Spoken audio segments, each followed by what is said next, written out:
4 வருஷம் இங்கே தமிழ்நாட்டை ஆண்டிருக்கிறார். அப்போது அந்த ஒரு தலைவரை வந்து நம்ம என்னவா பார்த்துருக்கோம், முதல்வர் அப்படிங்கிறத விட அவரை தலைவராக நம்ம எப்படி பார்த்துருக்கோம் அப்படின்றவங்க, அப்போதெல்லாம் அமைதியாக இருந்தவங்க இன்னைக்கு ஸ்டாலினோட ஆட்சியை பார்த்தபோது பார்த்து கொண்டிருக்க இந்த காலகட்டத்தில் இதே பத்திரிகையாளர்கள் என்ன சொல்றாங்க அப்படின்னு பார்த்தீங்கன்னா, அதிமுகவோட அந்த 4 வருஷம் ஆட்சி வந்து ரொம்ப நல்லா இருந்துச்சு.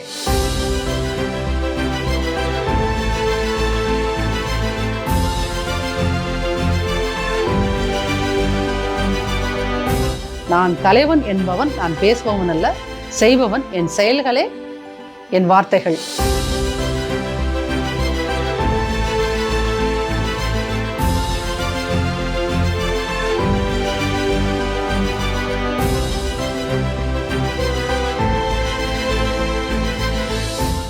வணக்கம் சவுக்கு மீடியா நேயர்களே. நம்மோடு இணைந்திருப்பவர் அதிமுகவை சேர்ந்த நாச்சியால் சுகந்தி அவர்கள். அவர்களோடு பல்வேறு விஷயங்கள் குறித்து பேச இருக்கிறோம். வாருங்கள் மேடம். வணக்கம். வணக்கம். புரட்சி தமிழர் அப்படின்னு சொல்லிட்டு அதிமுக நிர்வாகிகளால் அழைக்கப்படுகிற திரு எடப்பாடி பழனிசாமி அவர்களோட பிறந்த நாள் இன்றைய தினம்.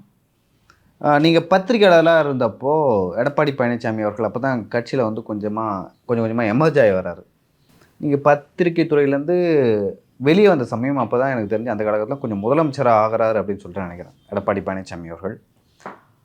ஒரு பத்திரிகையாளராக எடப்பாடி பழனிசாமியை எப்படி பார்க்குறீங்க? 2025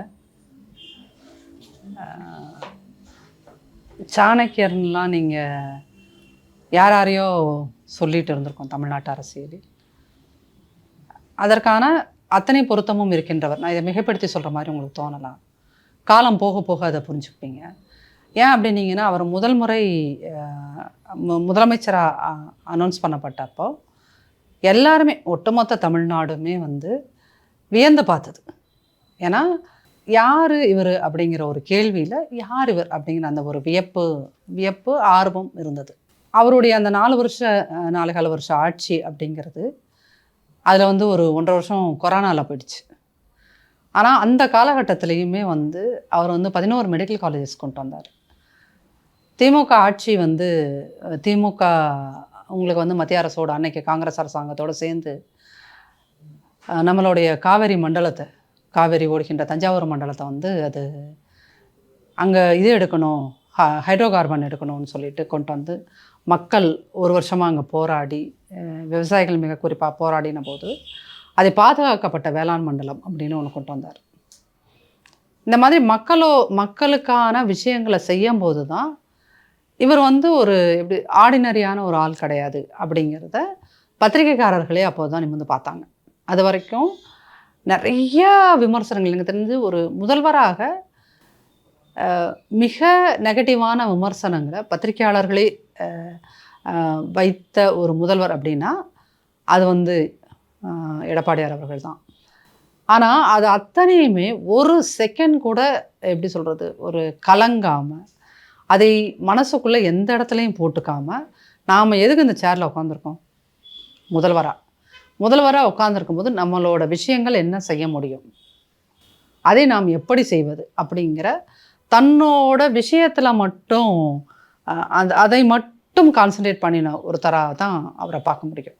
ஏன் அப்படின்னு கேட்டிங்கன்னா, அவருடைய அந்த 4 வருட ஆட்சி 4.25 வருஷ ஆட்சி காலத்தில் தான் வந்து நிறைய ஃபைல்ஸ் மூவ் ஆச்சு.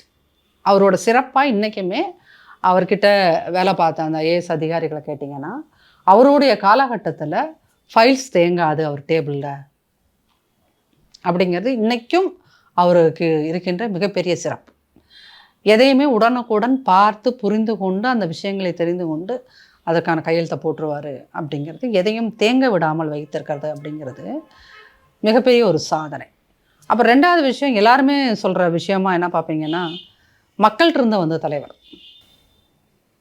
இன்றைக்கி தன்னைத்தானே வந்து நாங்கள் பார்ன் வித் சில்வர் ஸ்பூன் அப்படின்லாம் சொல்லிக்கிறவர்களை போல அல்லாமல் மக்கள்கிட்ட கிட்டத்தட்ட கட்சியில் 89 அன்னையிலிருந்து அம்மா பக்கமே தான் நிற்கிற ஒரு அதிமுகவோட ஒரு மிக பற்றுள்ள ஒரு கட்சிக்காரராக எந்த இடத்துலையும் யாருக்காகவும் எதற்காகவும் காம்ப்ரமைஸ் பண்ணிக்காமல் கட்சியே தன்னுடைய முழு நேர சுவாசமாக இருக்கிறவங்க அதிமுகவில் நிறைய பேர் இருக்காங்க. அவருடைய தலைமுறையை சேர்ந்தவர்கள் இருக்காங்க இல்லையா. அவங்க எல்லாருமே வந்து அந்த மாதிரி ஒரு இன்ஸ்பிரேஷனோடு தான் இருப்பாங்க. நம்ம கட்சி, நம்ம தொண்டர்கள், நம்ம தலைமை அலுவலகம், அதை வந்து ஒரு ஃபேமிலி மாதிரி ஃபீல் பண்ணுறது. அதே மாதிரி அவர்களுக்கும் மக்களுக்குமான தூரங்கிறது இருக்கவே இருக்காது. ரொம்ப நெருக்கமாக ஃபீல் பண்ணுவாங்க. இப்போ நாங்கள் எல்லாமே கட்சியோட ஒரு கடைமட்ட தொண்டர்களாக நாங்கள் அவர் சந்திக்க போனாலுமே வந்து நம்ம வந்து முதல்வரை பார்க்க போகிறோம் இல்லை தலைவரை பார்க்க போகிறோம் அப்படிங்கிற ஒரு இதை விட நம்ம வீட்டில் மூத்த அண்ணாவோ அப்பாவோ இருந்தால் நம்ம எப்படி போய் பார்ப்போமோ அந்த ஒரு நெருக்கத்தை அவர் உங்களுக்கு கொடுப்பார். அட் த சேம் டைம் இப்போது ரீசெண்டாக நடந்த எங்கள் ஒரு ஆன்லைன் கூட்டத்தில் யாரை எச்சரிக்கணுமோ எப்படி எச்சரிக்கணுமோ அதையும் அவர் சொல்லுவார். அதனால் ஒரே டைம் வந்து ஒரே ஆள்கிட்ட நீங்கள் 2 பர்சனாலிட்டியை பார்க்கலாம். இவராக அப்படி பேசினார், இதுக்கு முன்னாடி வந்து அப்படி ஒரு தாய்மை உணர்வோடு பேசினவர். இப்போ சீனியர் லீடர்ஸோ இல்லை கட்சியில் இருக்கிற மற்ற அவரை விட இளைய மாவட்ட தலைவர்களோ அவருக்கு பதில் சொல்கிறதுக்காக எந்திரிச்சு நின்னப்போ கூட உட்காந்து பதில் சொல்லுங்கள். ஒவ்வொருத்தரையும் மரியாதையாக அவர்களுடைய பெயரை சொல்லி பெயருக்கு முன்னாடி திருங்கிற அடைமொழியை போட்டு திரு இவர்கள் நீங்கள் பேசுங்க. பேசி முடித்ததுக்கப்புறம் நன்றி, இந்த விஷயத்தை நீங்கள் சரியாக செஞ்சிடணும், இவ்வளோ கஷ்டத்துக்கு கீழே நீங்கள் இன்றைக்கி இந்த கூட்டத்தில் வந்து கலந்துருக்கீங்க அப்படின்னு ஒவ்வொருத்தரை பற்றின டீட்டெயில்ஸும் தெரிஞ்சு வச்சுருக்காரு. இப்போ 82 மாவட்ட செயலாளர்கள்னால் அவங்க அத்தனை பேர்த்தனை பற்றின டீட்டெயில்ஸையும் டிப் ஆஃப் த ஃபிங்கர் வச்சுருக்காரு. இது எல்லாமே வந்து அவர்கிட்ட நான் வந்து ஒரு ரிப்போர்ட்டராகவும் பார்த்து இப்போ ரீசண்டாக உணர்ந்த விஷயங்கள், அது வியந்த விஷயங்கள் அப்படின்னு தான் அதை சொல்ல முடியும்.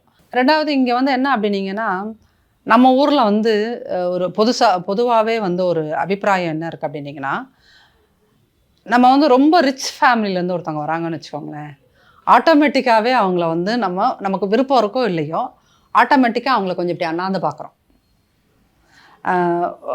ஒரு நார்மல் மிடில் கிளாஸ்லேருந்து வர ஒருத்தங்க அப்படின்னு சொன்னால் நம்ம வந்து ஒரு வேறு விதமாக தான் எடை போடுறோன்னு வச்சுக்கோங்களேன். இப்போது இவர் வராரு அப்படின்னோடனே 4 வருஷம் இங்கே தமிழ்நாட்டை ஆண்டிருக்கிறார். அப்போது அந்த ஒரு தலைவரை வந்து நம்ம என்னவா பார்த்துருக்கோம், முதல்வர் அப்படிங்கிறத விட அவரை தலைவராக நம்ம எப்படி பார்த்துருக்கோம் அப்படின்றவங்க, அப்போதெல்லாம் அமைதியாக இருந்தவங்க இன்னைக்கு ஸ்டாலினோட ஆட்சியை பார்த்து கொண்டிருக்க இந்த காலகட்டத்தில் இதே பத்திரிகையாளர்கள் என்ன சொல்கிறாங்க அப்படின்னு பார்த்தீங்கன்னா, அதிமுகவோட அந்த 4 வருஷம் ஆட்சி வந்து ரொம்ப நல்லா இருந்துச்சு, பெஸ்ட்டாக இருந்துச்சு, கொரோனா காலகட்டத்தில் நல்ல வேலைக்கு அவங்க இருந்தாங்க, நீட்டாக ஹேண்டில் பண்ணிட்டு போயிட்டாங்க, இல்லைன்னா ரொம்ப சிக்கலாக இருக்கும். அப்போது நீங்கள் இப்படி பார்த்தீங்கங்க, ஒருத்தங்களை ஏளனமாக பார்த்தீங்க, இன்றைக்கி ஒரு வியப்பாக பார்க்குறீங்க. நீங்கள் யாரை பற்றி நெகட்டிவாக கமெண்ட் பண்ணினீங்களோ அவரை பற்றி இன்றைக்கி நீங்களே பாசிட்டிவாக பார்க்க வைக்கிறீங்க அப்படின்னா, அவர் வந்து எந்த இடத்துல நெகட்டிவாக விமர்சனம் பண்ணாதீங்கன்னு எப்போதும் பத்திரிகைகளுக்கு கோரிக்கை விடுத்ததே கிடையாது. எந்த பத்திரிகையாளர்கிட்ட அப்படிலாம் பேசினதே கிடையாது. தன்னுடைய தொடர் செயல்பாடுகள் மூலமாக மக்களுக்கான விஷயங்களை திரும்ப திரும்ப பண்ணுறது மூலயமா தன்னை அவர் யார் நெகட்டிவாக பேசுனாங்களோ அவங்க வாயாலேயே நீங்கள் தலைவர் தான் அப்படிங்கிறத சொல்ல வைக்கிறாங்க இல்லையா. அதுதான் வந்து லீடர்ஷிப்பில் மிக முக்கியமான ஒரு குவாலிட்டியாக நான் பார்க்குறேன். அப்படின்னா லீடர் அப்படிங்கிறவர் வந்து எல்லாரும் வந்து ஒருத்தனை இம்ப்ரெஸ் பண்ணுறவங்க லீடர் கிடையாது, தன்னை ஃபாலோ பண்ண வைக்கிறாங்களா. நான் உங்களை இம்ப்ரெஸ் பண்ண வைக்கிறத விட என்னை ஃபாலோ பண்ண வைக்கிறதுக்காக நான் செய்கிற வேலைகள் இருக்கு இல்லையா, அதுதான் வந்து உண்மையான ஒரு லீடர்ஷிப். ரெண்டாவது, நீங்கள் சாதாரணமே பார்த்தோன்னா ஒரு லீடர் அப்படிங்கிறவங்க வந்து ஒரு கம்பேஷன், ஒரு இரக்க உணர்வு வேணும். அது அவர்கிட்ட எல்லா இடத்துலையுமே இருக்கும். நீங்கள் வந்து அந்த ஆர்டிஃபிஷியலாக வந்து இப்போது ஸ்டாலின் அவர்கள் கூட கூட்டத்துக்கெலாம் போவார், குழந்தைகள் கையெல்லாம் நீட்டும், இவரும் சரி மற்ற தலைவர்களும் சரி கையை கொடுக்க மாட்டாங்க, அந்த குழந்தைகளை தொட மாட்டாங்க. அப்படியே தொட்டாலும் காருக்குள்ளே வந்து ஏதாவது ஆன்டிபயோட்டிக் போட்டு கையை இது பண்ணிப்பாங்கன்னு வச்சுக்கோங்க. இவர் அப்படியெல்லாம் அந்த மாதிரிலாம் ரொம்ப ஆர்டிஃபிஷியலான ஒரு ஆள்லாம் கிடையாது. ரொம்ப நம்ம குடும்பத்தில் பார்க்கின்ற ஒரு தலைவர், ஒரு அப்பா அண்ணா அந்த ஃபீலிங் தான் தருவார். எந்த ஒரு கூட்டத்துக்கு வந்தாலும், ஒரு குழந்தை வந்தாலும், யார் வந்து நாங்கள் உங்க கூட, அவர் வேகமாக நடந்து போயிட்டு இருப்பார், ஏதோ ஒரு கூட்டத்துக்கு போகிறதுக்கு பசங்க வந்து நாங்கள் உங்க கூட செல்ஃபி எடுத்துக்கணும் சார்னு சொன்னாங்கன்னா யோசிக்கவே மாட்டார், அந்த பாதுகாப்பு அதெல்லாம் பற்றி கன்சிடர் பண்ணிக்க மாட்டார், டக்குன்னு எடுத்துப்பார். ரெண்டாவது, நீங்கள் வந்து என்னென்னா ஒரு கரும்பு தோட்டத்துக்குள்ளே போகிறதுக்கு ஸ்டாலின் அவர்கள் வந்து ஒரு இது போட்டுக்கிட்டார், அவருக்கு வந்து ரோடு போட்டுக்கிட்டார். வாழை தோட்டத்துக்குள்ளே போகிறதுக்கோ கரும்பு தோட்டத்துக்கு சிமெண்ட்டை போட்டுக்கிட்டார். உதயநிதி அவர் வந்து ஒரு ஏரியை சுற்றி பார்க்க போகிறார், ரெட் கார்பெட் போட்டிருந்தாங்க. இதெல்லாம் யார் பண்ணுவாங்க தெரியுமா? ஆக்சுவலி வந்து நான் பெரிய ராயல் ஃபேமிலி அப்படின்னீங்க, நீங்கள் நேருவை விட பெரிய ராயல் ஃபேமிலிலாம் பார்த்துக்க முடியாது. நேருவோட பொண்ணு இந்திரா காந்தி அம்மாவை விட நீங்கள் பெரிய ராயல் ஃபேமிலிலாம் பார்க்க முடியாது சார். சரிங்களா? அந்த மாதிரி ஃபேமிலியிலேருந்து வந்தவங்க கூட இந்திரா காந்தி அம்மையாரே அப்படிலாம் பண்ணது கிடையாது. நேரு அப்படி பண்ணினது கிடையாது. ஒரு 3 தலைமுறைக்கு முன்னாடி சாப்பாட்டுக்கு கஷ்டப்பட்ட உதயநிதியின் குடும்பம், ஸ்டாலின் அவர்களுடைய குடும்பம், நீங்கள் கரும்பு காட்டுக்குள்ளே ரோட்டை போட்டு போகிறீங்க. அவர் வந்து எந்த இடத்துலையும் அந்த மாதிரி பண்ணினதே கிடையாது. அவருடைய ஆட்சி காலத்தில் தான் குடிமராமத்து அப்படிங்கிற அந்த சொல்லே மறந்து போச்சு தமிழில் கிட்டத்தட்ட. அந்த குடிமராமத்து திட்டத்தை கொண்டு வந்து தமிழ்நாட்டோட ஒட்டுமொத்த தமிழ்நாட்டோட வாட்டர் டேபிளையும் நீர்மட்டத்தையும் உயர்த்தினார். அது வந்து என்னென்னா நம்ம இந்த அதிமுகவில் நானே சொல்கின்ற ஒரு கிரிட்டிசிசமாக இது என்ன பண்ணுறது அப்படின்னா, நான் இதை செஞ்சுருக்கோங்கிறத வந்து கூவி கூவி விற்க தெரியாது சார் அதிமுகவில். அதுதான் பெரிய பலவீனம். ஆக்சுவலி வந்து ஒரு அக்ரிகல்ச்சர் ஸ்டூடெண்ட்டாக நான் ரியலைஸ் பண்ண விடும். ஏன்னா நான் இந்த வாட்டர் மேனேஜ்மெண்ட் ஸ்கீம்லாம் ஒர்க் பண்ணினப்போ நீங்கள் 1 இன்ச் வாட்டரை மேலே ஏற்றுறதுங்கிறது அவ்வளோ சாதாரணமான விஷயம் கிடையாது. அதுக்கு பல 1000 கோடிகள் செலவு பண்ணும். இப்போ வந்து இது குடிமராமத்துன்னு சொல்லி எல்லா வாய்க்காலையும் தூர்வாரினாங்க. 2வது குளங்கள், ஏரிகள், வாட்டர் பாடிஸ் எல்லாத்தையுமே தூர்வாரி அந்த மண் இருக்குது பார்த்தீங்களா, திமுகவாக இருந்தால் அந்த மண்ணை விற்றுருக்கும், அந்த வண்டல் மண்ணை. அதை வந்து அந்த மண் வந்து ரொம்ப சத்து ஃபெர்டைலான தெரியும் அந்த மண்ணை வந்து எந்த விவசாயியும் நீங்கள் உங்களோட நிலத்துக்கு எடுத்து போட்டுக்கலாம் அப்படின்னு கொண்டு. அது உண்மையிலுமே ஒரு ஆக்சுவலாக நம்ம ஒட்டுமொத்த மீடியாவும் அதை கொண்டாடி இருக்க வேண்டிய ஒரு ஸ்கீம் அந்த குடிமராமத்து ஸ்கீம் அப்படிங்கிறது. ஏன்னா உங்களுக்கு ஆல் ஆஃப் அ சடன் ஒரு ஒட்டுமொத்த பெரிய ஏரியா தமிழ்நாட்டோட வாட்டர் டேபிளில் வந்து நீர்மட்டத்தை மேலே கொண்டு வருவது அப்படிங்கிறது சாதாரண விஷயமே கிடையாது. அதுக்கு வந்து வேறு யாராவது தான் இருந்தால் அது ஒரு பல லட்சம் கோடி ப்ராஜெக்டாக மாற்றியெல்லாம் பண்ணியிருந்திருப்பாங்க. ஆனால் இந்த குடிமராமத்து அப்படிங்கிற தமிழில் அழிந்து போகக்கூடிய ஒரு வார்த்தையை திரும்ப எடுத்ததும் அது மிகப்பெரிய ஒரு சாதனை. அதன் வழியாக நீங்கள் வந்து அந்த நீர் அப்படிங்கிறத ஒரு மிக முக்கிய விஷயமாக மாற்றினது இருக்கு இல்லையா, அதை வந்து நான் வந்து அவருடைய ஆட்சி காலத்தில் ஒரு அக்ரிகல்ச்சர் ஸ்டூடெண்ட்டாக அதை வந்து ஒரு மிகப்பெரிய சாதனையாக இன்னமும் கருதுவேன். 2வது அப்படி பார்த்தீங்க அப்படின்னீங்கன்னா, இப்போ கூட வந்து என்ன அப்படின்னீங்கன்னா, மீடியா வந்து டெய்லியும் வந்து அதிமுகவை தான் அடிக்கும். அவர் இல்லைன்னா இந்த 4 வருஷம் ஒட்டுமொத்த மீடியாவுக்கும் பேசுகிறதுக்கு டாபிக் கிடையாது சார். இந்த 4 வருஷமும் 4.25 வருஷமும் மீடியாவை வாழ வச்சுட்டு இருக்கிறது அவர் ஒருத்தர் தான். உங்களுக்கு இல்லைன்னா 7 மணிக்கு ஆனால் டாபிக் என்ன யோசிப்பீங்க சொல்லுங்கள்? அதிமுகவில் பிளவா? இந்த அதிமுகவில் பிளவாங்கிறது வந்து ஜெயலலிதா அம்மையார் இறந்த பிறகு, அம்மா இறந்த பிறகு இந்த கட்சி இப்படி ஆகிடும் அப்படி ஆகிடும்னு ஆளாளுக்கு தினமும் எல்லா அரசியல் விமர்சனங்கிற பேரில் எல்லாரும் ஒரு ஜோசியம் சொல்லிட்டு இருப்பாங்க. எல்லாரும் அந்த ஜோசியம் சொல்லாத ஜேர்னலிஸ்ட் யாருமே கிடையாது, அரசியல் விமர்சகர்கள் யாருமே கிடையாது. இப்படி ஆகிடும் அப்படி ஆகிடும் அதாகிடும், கட்சி அழிஞ்சு போயிடும், இதாயிரும். எத்தனை வழக்குகள், ரெட்டை இலைக்காக எத்தனை வழக்குகள், அத்தனையும் தோசம் பண்ணி நிமிர்ந்து நிற்கிறார்ல, கட்சி இன்னைக்கு அவர் கட்டுப்பாட்டில் தான் இருக்குது அப்படின்னு எந்த வாய் வந்து கட்சி அழிந்து போயிடும்னு கேமரா முன்னாடி பேசின வாய்கள் எல்லாமே இன்றைக்கி என்ன சொல்லுது, கட்சி அவர் கட்டுப்பாட்டில் தாங்க இருக்குது, இருக்கின்ற மாவட்ட செயலாளர்கள் அவர் கட்டுப்பாட்டில் தாங்க இருக்காங்க, இருக்கின்ற அத்துணை எம்எல்ஏஸும் அவரோட கட்டுப்பாட்டில் தாங்க இருக்காங்க அப்படின்னு சொல்ல வைக்கிறது இந்த 4-5 வருஷமாக அவர் செய்த மிகப்பெரிய சாதனை. அப்போது ஒரு இரட்டை இலை அப்படிங்கிறத வந்து தமிழ்நாட்டில் இந்த வருஷம் பிறந்த குழந்தை கூட பார்த்ததுன்னா அந்த குழந்தைக்கு ரெட்டை இலைனா தெரியும். அது அதிமுகன்றது தெரியுதோ இல்லையோ, ரெட்டை இலைனா தெரியும். அப்போ அவ்வளோ ஒரு முக்கியத்துவம் வாய்ந்த அந்த ரெட்டை இலையை காப்பாற்றி வச்சுருக்காருல்ல. எத்தனை கேஸ் போட்டிங்க, என்னென்னமோ பேசிட்டீங்க, எல்லாத்தையும் எங்கேயாவது வந்து எந்த இடத்துலையாவது கேமரா வச்சு பஞ்ச் டைலாக் பேசியிருக்காரா? நான் இலையை மீட்பேன், அதை செய்வேன், இதை செய்வேன். அப்போ ஒரு தலைவர் அப்படிங்கிறது சொல்லல, செயல், செஞ்சு காமிக்கணும். அதை அவர் செஞ்சு காமிச்சிருக்காரு.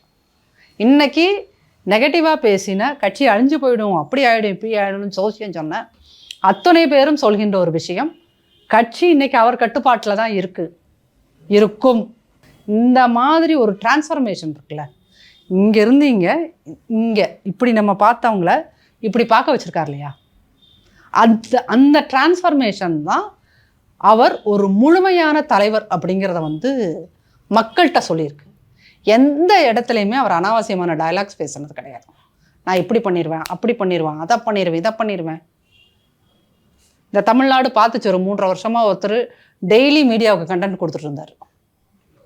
ஆனால் அந்த மாதிரிலாம் எந்த ஒரு ட்ராமாவும் இல்லாமல், ஒரு சின்ன ட்ராமா கூட இல்லாமல், சின்ன வசனங்கள் கூட இல்லாமல் கட்சியை மீட்டு இந்த கட்சியின் தலைவர், அதிமுகவின் தலைவர், பொதுச் செயலாளர்னா அவர் தான். அவரின் கீழ் அந்த பொதுச் செயலாளராக அவர் வந்தது இல்லாமல் இவர் பொதுச் செயலாளராக இருக்கின்ற வரை நாம் கட்சியின் கீழ் அத்தனை பேருமே பாதுகாப்பாக இருக்க முடியும் அப்படிங்கிற உணர்வையும் கொண்டு வந்து சேர்த்துருக்கார். அது ஒவ்வொரு தொண்டருக்குமே முக்கியம். நீங்கள் வந்து மீடியா பேசுகின்ற ஒவ்வொரு நெகட்டிவ் விஷயங்களுக்கும் இருக்கு இல்லையா, நீங்கள் வந்து தொடர் தோல்விகள் சந்திச்சுட்டு வரீங்க, சட்டமன்ற தேர்தலில் தோல்விகள், அது இதுன்னு நிறைய விஷயங்களை சொல்லிட்டு வரும்போது அப்படியெல்லாம் எதுவுமே இல்லை அப்படின்னு சொல்லி இப்போது 26 தேர்தலுக்காக மட்டும், இது கொள்கை கூட்டணி கிடையாது, தேர்தலுக்காக மட்டும் திமுகவை வீழ்த்துவதற்காக மட்டும் ஒரு கூட்டணியை அமைத்திருக்கிறோம், 26 நாங்கள் உட்காருவோம் அப்படிங்கிற உணர்வை ஒவ்வொரு தொண்டர்கள் மத்தியிலும் அவர் விதைச்சிருக்கார். அது விதைச்சதுனால இன்னைக்கு ஃபீல்டில் போய் ஒவ்வொருத்தருமே நம்பிக்கையோடு ஆக்டிவாக வேலை பார்க்க முடியுது. ஸோ இது வந்து நீங்கள் சாதனை அப்படின்றத விட, நீங்கள் வரலாற்றில் எத்தனையோ பேரை நீங்கள் சாணக்கியத்தனம்னு சொல்லியிருப்பீங்க பத்திரிகையாளர்கள். இது அப்படியான ஒரு முடிவாக தான், ஒரு பர்சனலாக நான் அதிமுகவில் இருக்கிறேன் அப்படிங்கிறதெல்லாம் தாண்டி, நான் பர்சனலாக ஒரு ஜேர்னலிஸ்டாக இந்த அரசியலை உற்று நோக்குகின்ற ஆளாக, எப்போதும் அதை உற்று நோக்குகிற ஒரு ஆளாக, அழியும் என்ற சொன்ன இடத்துல தலைத்து வாழும் ஜெயலலிதா அம்மையார் குறிப்பிட்டது போல், அம்மா குறிப்பிட்டது போல், கட்சி எனக்கு பின்னாலும் 100 வருடங்கள் இந்த கட்சி இருக்கும் அப்படிங்கிறத அவங்க சொன்ன அன்னைக்கு, சட்டசபையில் அவர்கள் பலமுறை சொன்ன அன்னைக்கு அந்த 100 வருஷம் யார் அதை இழுத்துட்டு போவா, அதில் முதல் ஆளாக, இந்த தேரை இழுத்துட்டு போகிற முதல் ஆளாக இவர் இருப்பார் அப்படின்றத அன்னைக்கு அவங்க மைண்டுக்குள்ளே யோசிச்சாங்களோ இல்லையோ, ஆனால் இன்னைக்கு அவருடைய ஆன்மாக்குள்ளே இவங்க தெரியவரா ஃபர்ஸ்ட் ஆளாக இவர் தான் நிற்கிறார். அவங்களுக்குமே ஒரு பெரிய கான்ஃபிடன்ஸ் வந்திருக்கும், இவர் பத்திரமா கொண்டு போய் சேர்த்துருவார் அப்படிங்கிறது. இன்னொரு முறை இம்மாதிரியான குழப்பங்கள்லாம் வராமல் இந்த கட்சியை இழுத்து செல்லக்கூடிய ஒரு பெரிய பொறுப்பு அவர் கையில் இருக்குங்கிறத அவர் தெரிஞ்சிட்டு தான் எந்த இடத்துலையும் அனாவசியமான வார்த்தைகளை அவர் பேசுவதும் இல்லை, வார்த்தைகளை விரயம் செய்வதும் இல்லை. நான் தலைவன் என்பவன் நான் பேசுபவன் அல்ல, செய்பவன், என் செயல்களே என் வார்த்தைகள் அப்படிங்கிற ஒரு இருக்குல்லையா, அந்த பண்பு இருக்கிறதும், கட்சியில் எல்லாத்தையும் அரவணைச்சு போகிறதும், எவ்வளவு குழப்பங்கள் வந்தாலும் அந்த குழப்பங்களுக்கான தீர்வுகளை தன்னிடத்திலிருந்து தருகின்ற அந்த திறமையும், அதிமுகங்கிற ஒரு பேர் இயக்கம் எப்போதும் இந்த தமிழ் மண்ணில் வேரூன்றி இருக்கும் அப்படிங்கிறதுக்கான ஒரு முதல் சாட்சியாக அவருடைய இந்த 2016 சொல்லலாம், 2016 அவருடைய வாழ்க்கை ஒரு சாட்சியாக இருக்கிறது அப்படிங்கிறது தான் நான் பார்க்குறேன். சரிங்க மேம், இது வரைக்கும் பல்வேறு தகவல்களை எடப்பாடி பழனிசாமி அவர்கள் பற்றி பேசுங்க. ரொம்ப நன்றி உங்க கருத்து.